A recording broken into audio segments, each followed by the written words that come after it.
መልካም ስራዎች እንድናከናውን እንደሆነ በሁሉም ዘንድ የተገለጸ ይህን ዘላለማዊ ሕይወት አንግበን የቅድስት አትናስያን እናትና አባት አበብዙኃን አባታችን አብርሃም በመከተል መልካም ስራ መስራት የዕለት ተዕለት ተግባራቸው እንግዶችን በመቀበል ሕይወታቸውን በሙሉ አሳልፈዋል። በዚህ መልካም አገልግሎት ውስጥ እያሉ ነበር ያው ሰው ከማይቀርበት ዓለም ወደዛች መከረኛ ዓለም ተሰናብተው ወደ ዘላለማዊ ሕይወት የሄዱት። በአምላኳ በረዳትነት ያሰበችው ቅድስት አትናስያ እናታችን ቅድስት አትናስያ በዚህ መልካም ምግባሯ እስከ መጨረሻ ድረስ ትጸናበት ይሆን ወይስ የወጣትነት ዕድሜዋ አስቸግሯት ከመልካም ምግባሯ ትወጣ ይሆን? እግዚአብሔር ከዚች ቅድስት አትናስያ ረድኤት በረከት ያስታትፈን። ወደ አትናስያ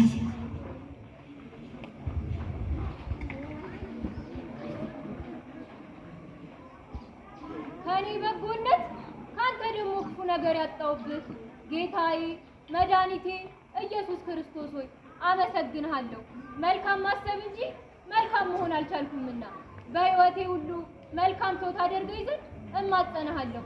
ራስ ወዳድነቴን በመተው ያንተን መንገድ ብቻ እንድከተል ትረዳኝ ዘንድ ለአባቶቼ በገባህላቸው ቃል ኪዳን እኔ ደካማ ባሪያህን ታስበኝ ዘንድ በዛሬ ዕለት ያዘጋጀሁትን ማዕድ ይመገቡ ዘንድ እንግዶችን ወደዚህ ትንሽዬ እልፊ ቦታ ታመጣቸው ዘንድ ያንተ ቅዱስ ፍቃድ ይሁን።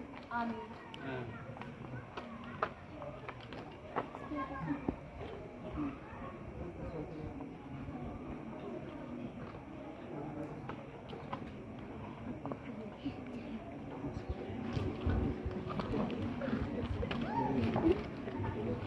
ሰላም እግዚአብሔር በዚህ ቤት ይግዛ። እንደምን ዋላችሁ? ሰላማችሁ ይብዛ። እግዚአብሔር ይመስገን።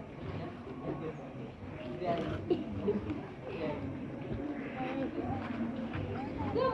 እዚህ ጋር አረፍ አረፍ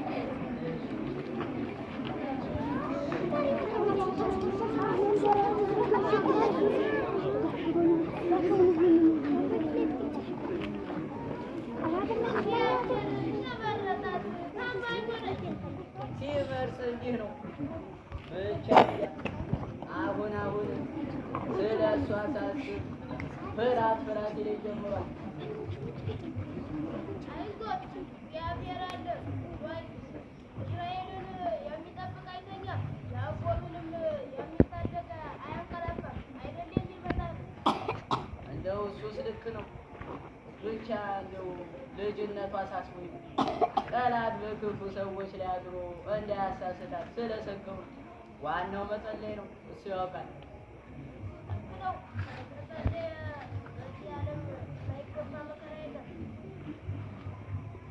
አይ ልጄ እንደው ሁሉንም ቢት ያለሽ እንጂ እግራችንንስ ማጠብ የለብሽም ነበር። ለምን አባቴ በዚህ እኮ የማገኘውን በረከት አባቴ ጠብቆ አስተምሮኛል። ታዲያ ለምን አታግኝም ይመጣል?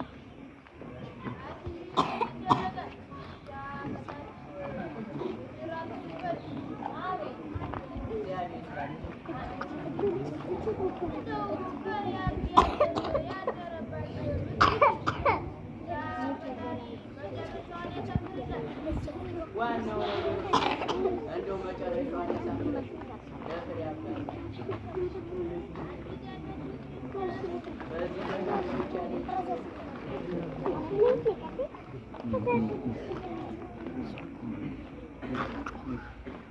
አባበሉ ይባርካል።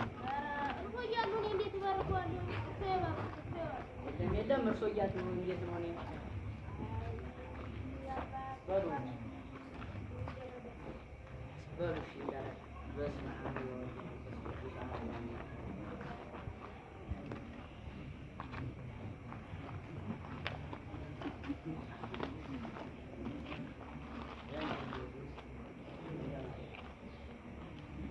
በሉ እሺ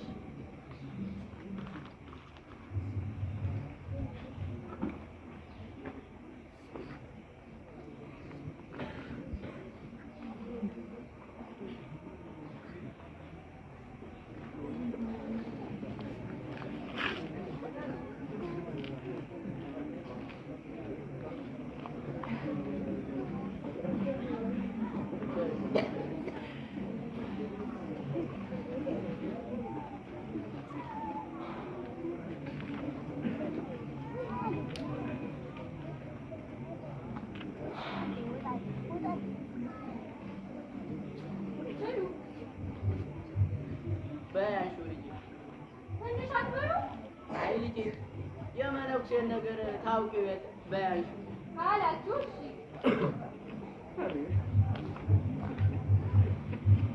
ፈሪሃ እግዚአብሔር ያደረባት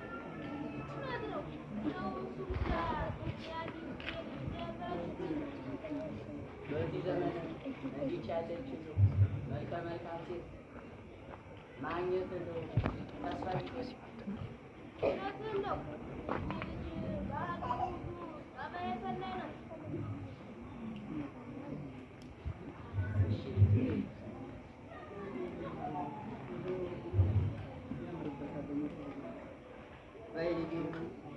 እንደተቀበልሽን እግዚአብሔር በቀኝ ይቀበልሽ፣ እንዳሳረፍሽን በመንግሥተ ሰማያት ያሳርፍሽ። አሜን። በጸሎታችሁ አስቡ። እግዚአብሔር በመልካም ያስብሽ። አሜን። በርቺ።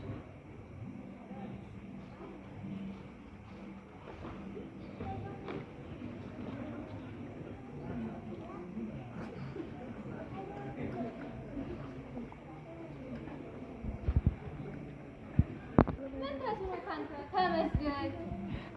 ከወዳጅ ማድሪያ ቤት ነው የሚመጡት። ሌላ ቤት ሊሆን ይችላል። የመነኮሳት መሰባሰቢያ ሰው ቤት ነው።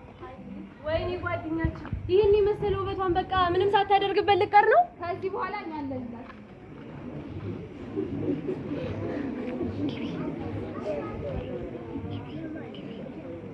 እዚህ ቤት አፍናቻ ደህና ዋላችሁ? እግዚአብሔር ይመስገን። እንዴት ዋላችሁ? እንዴት ዋላችሁ? አትናችሁ? እንዴት ዋላችሁ? ደህና ናችሁ? አረፍ አረፍ በሉ።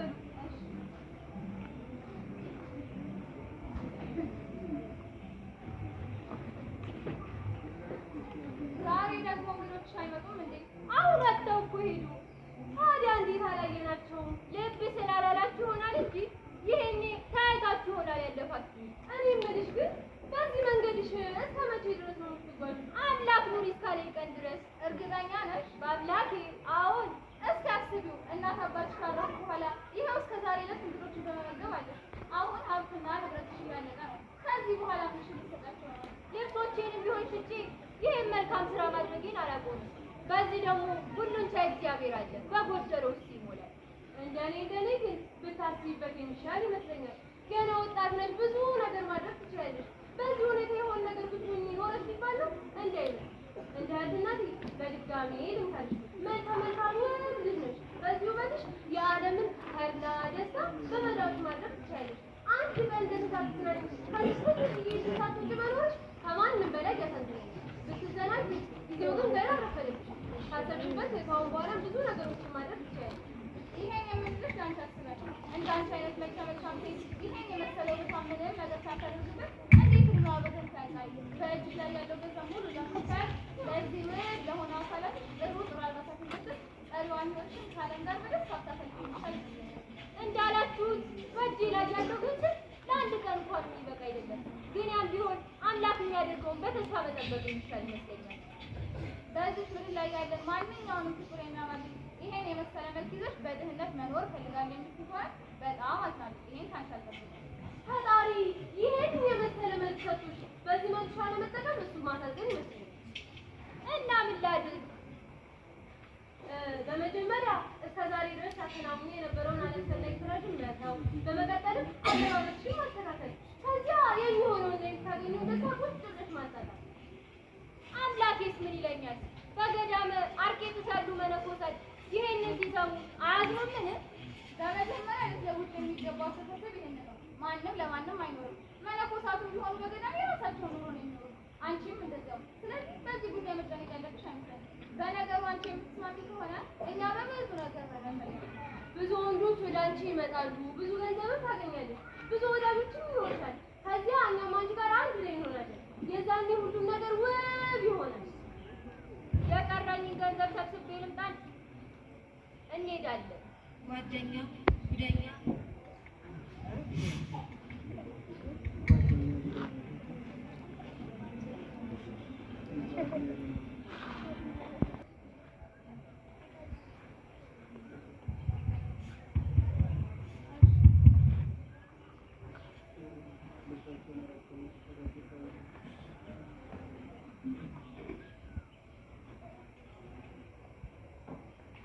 ጓደኛ ጉደኛም ጠላት በሆነበት ክፉ ዘመን አትናስያ ከቀደመ ምግባሯ እንድትወጣ ጠላት በክፉ ሰዎች ላይ አድሮ ይሰብካትና የዓለምን አብረቅራቂ ውበት ያሳያት ጀመር። መረንና ሳሮን መርዝ በተቀላቀለ አንደበታቸው ከመልካም ስራ ወደ ክፉ ስራ፣ ቅድስና ይከናወንበት የነበረውን ቤት የርኩሰት ስራ እንዲፈጸምበት በማግባባት ላይ ናቸው። ወላጆቿ ባሳዩት መንገድ እንድትከተል አላረጓትም። በዚህ ክፉ ቀን ዲያብሎስ ሰራዊቶቹን ሰብስቦ ፌሽታና ደስታ አድርጓል። ምክንያቱም ደግሞ ንስሐ በሚገባ ኃጥአን ሰው በሰማይ ባሉ ቅዱሳን መላእክት ዘንድ ታላቅ ደስታ እንደሚደረግ ሁሉ ከመላእክ ግብር ወደ ክፉ በሚሄዱ ሰዎች በሲኦል አበጋዞች ዘንድ ታላቅ ፈንጠዝያ ደስታ ይደረጋል። አሁን በነገሮቹ የምትስማሚ ከሆነ እንውጣና ጥሩ አልባሳትን ገዝተን እንምጣ። እሺ፣ ያለኝን ገንዘብ ይዤ ልምጣ።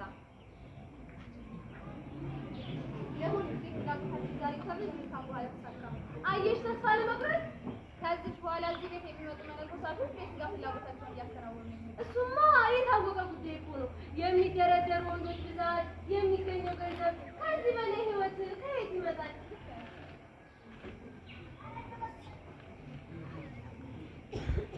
ጓደኛችንን ለመንፈሳዊ ህይወት እያሉ ጸልይ እያሉ ቦታ እንደቆባለበት በኋላ ማኛለን እግዚአብሔር በዚህ ቤት ይብዛል። እንደምን ሰነበታችሁ ልጆቼ?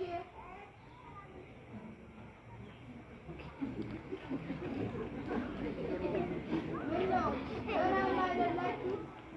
እግዚአብሔርን ለማመስገን ልሳናችሁ ተዘጋ። አቤት፣ ምን አሉ? ማን ፈልገው ነው? ተሳሳትኩ እንዴ? ከድካሜ አረፍ የምልበት የልጄ አትናስያ ቤት አይደል? ተሳስተዋል። ለብዙ ዘመናት የተመላለስኩበት ቤት። የለም፣ አልተሳሳትኩም። ጣሪያውም ግድግዳውም የእንግዶች ማረፊያውም ከዚህ በተለየ በመልካም ምግባሯ ሁሉ ፈጣሪዋን የሚያመሰግኑ በገዳማት ጥግ የሚኖሩ መነኮሳት ለማስታወሻ የሰጧት ስላሉ አይደለም እንዴ ይሄ? እኔስ አልተሳሳትኩም ልጆቼ፣ የልጄ አትናስያ ቤት ነው። ልክ ነው። አሁን ግን በአዲስና በተሻለ መልኩ ለመጓዝ ወስኛለሁ። የትኛውን የተሻለ መንገድ ልጄ አትናስያ? አንቺ እኮ ያየሽው ከማንም ጋር ሊወዳደር የማይችል የጽድቅ መንገድ ነው። እሱ ያለፈ ታሪክ ነው። በስመ አብ ወወልድ ወመንፈስ ቅዱስ አሐዱ አምላክ።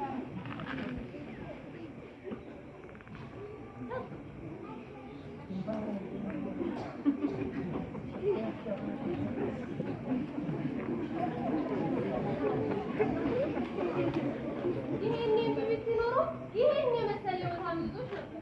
ከአሁን በኋላ ብትሞችም አይቆጭሽም። ሕይወትን በደንብ ኖረሻል። መነኮሳቱ እየመጡ ግን አዝኖ መመለሳቸው ውስጤን እያስጨነቀው ነው። አሁን እኮ ተስፋ ስለቆረጡ መምጣት አቅሞ አይደል? እንጃ ግን ፈራሁ። ያመልክራል። ይልቅ እንግዶች መምጫቸው ደርሷል። ተነሽና ልብስሽን ቀይሪ። እንግዶችሽ ነው ያልሽው? አሁን ምን ነው ተሳስተሻል። እንዲህ እንግዶች የሚመጡት ያኔ ነበር። አሁን እንግዳ ሳይሆን የሚመጣው ወዳጅ ነው። ተነሽ፣ ቶሎ በይ፣ ልብስሽን ቀይሪ። ገና እኮ ነው ሰዓቱ። ገብተሽ ስትለባብሽ ይደርሳል። እኛ እስከዛ ቤቱን እናስተናል። የምትለብሺውን ነገር መጥተሽ ራሴው የወደድኩትን እለብሳለሁ።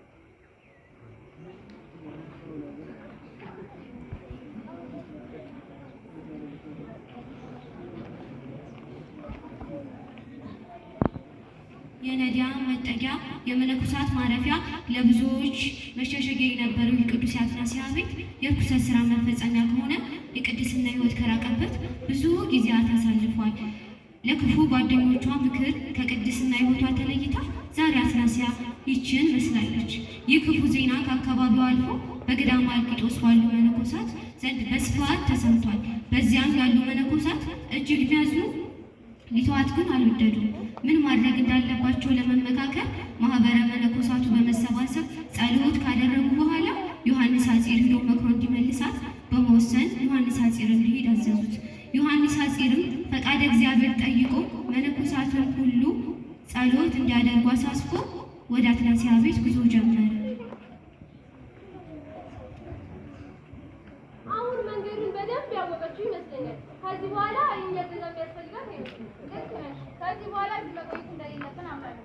የሚያስፈልጋት ነገር ካለ በርቀት እንነሳለን አይመስልም? የኔ ማሳብ ነው። ከአሁን በኋላ ያለውን ሰው ራሳችን በጣም ወደ ራሳችን መንገድ መጓዝ አለብን።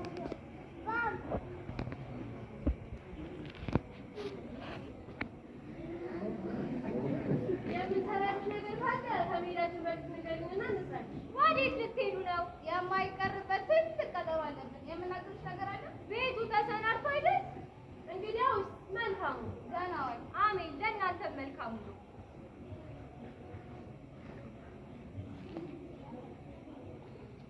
ዝግጁ ነሽ? የዛሬው እንግዳሽ ደግሞ ልዩ ነው። በር ላይ ቆሞ ልግባ ወይ እያለች ነው። ይግባ። ግባ በይው። እሺ ግባ።